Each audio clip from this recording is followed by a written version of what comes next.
As committee begin talks, that is the story you want to follow on page 6 of the Star this morning. People Daily, IEBC, top agenda for Bomas talks is a splash. 5 key issues agreed on. Cost of living will form part of talks. A victory for Raila and allies. Two-thirds gender rule will also be discussed. A win for women.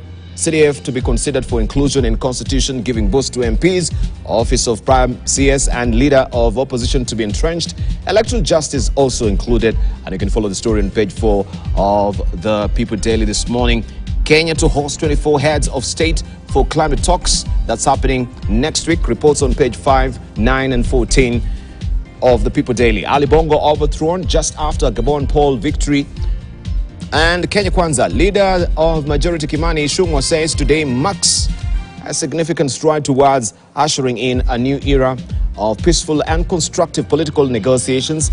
And as Mio side, we have Wiper leader Kalonzo Musyoka saying the committee may invite and engage with and consider submissions from stakeholders. The story continues on page 4 of the People Daily this morning. Justice devolved. We can see Chief Justice Martha Koome here joining traditional dancers in a celebratory jig at the Turkana County headquarters ahead of the launch of e-filing system, an alternative justice system suite, I should say, at the lower courts yesterday. Counties, universities, all circles, 2.6 billion shillings. That is another story. People Daily, mwanzo mpya. That is Taifa Leo.